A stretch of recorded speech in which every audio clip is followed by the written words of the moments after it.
போதைப் பொருட்களற்ற சமூகத்தை உருவாக்க அடியெடுத்து வைப்போம். Be a part of the movement for a drug-free society. SNRN Marathon. Register now. குறைந்த விலை, நிறைந்த தரம். தங்கள் தேவைகள் அனைத்தும் ஒரே இடத்தில். Jayachandran. V house production Suresh Kamatchi தயாரிப்பில் பாலா இயக்கத்தில் அருண் விஜய் நடிக்கும் வணங்கான் ஜனவரி 10 முதல் திரையரங்குகளில். காங்கிரஸ் கட்சியின் மூத்த தலைவரும் ஈரோடு கிழக்கு தொகுதியின் எம்எல்ஏவுமாக இருந்த EVKS இளங்கோவன் கடந்த டிசம்பர் மாதம் 14ஆம் தேதி உடல்நலக் குறைவால் காலமானார். இதனால் ஈரோடு கிழக்கு சட்டமன்ற தொகுதி காலியானதாக அறிவிக்கப்பட்டது. இதனையடுத்து இந்த தொகுதிக்கான இடைத்தேர்தல் பிப்ரவரி 5ஆம் தேதி நடைபெறுகிறது.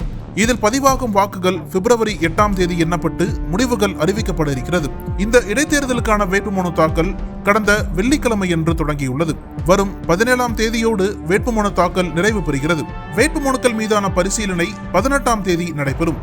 வேட்பாளர்கள் தங்களுடைய வேட்புமனுக்களை திரும்ப பெற ஜனவரி 20ஆம் தேதி கடைசி நாளாகும். தொடர்ந்து ஈரோடு கிழக்கு தொகுதியில் திமுக போட்டியிடும் என அறிவிப்பு வெளியாகியிருந்தது.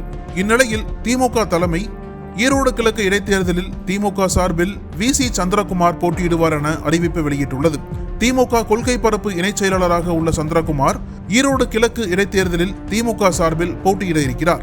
முன்னதாக தமிழக காங்கிரஸ் கமிட்டி தலைவர் செல்வ பெருந்தகை வெளியிட்ட அறிக்கையில் இந்தியா கூட்டணியின் தமிழ்நாட்டின் தலைவராக விளங்கிக் கொண்டிருக்கும் MK ஸ்டாலின் முதல் முறையாக கேட்டுக்கொண்டதற்கெனங்க அகில இந்திய காங்கிரஸ் தலைமை மற்றும் தமிழ்நாடு காங்கிரஸ் தலைமையின் தீவிர ஆலோசனைக்கு பிறகு நாங்கள் அனைவரும் ஒரு மனதாக ஏற்றுக்கொண்டு இந்தியா கூட்டணியின் சார்பாக ஈரோடு கிழக்கு தொகுதியின் இடைத்தேர்தலில் திராவிட முன்னேற்ற கழகத்தின் வேட்பாளர் போட்டியிடுவார் என்று இன்று உறுதி செய்யப்பட்டது என தெரிவித்திருந்தார்.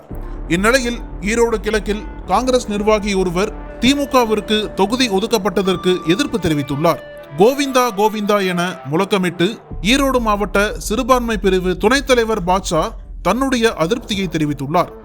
அதேபோல் திமுகவிற்கு விட்டுக் கொடுத்தது வருத்தம் அளிப்பதாக ஈரோடு சிறுபான்மை பிரிவு தலைவர் ஜுபைர் அதிருப்தி தெரிவித்துள்ளார்.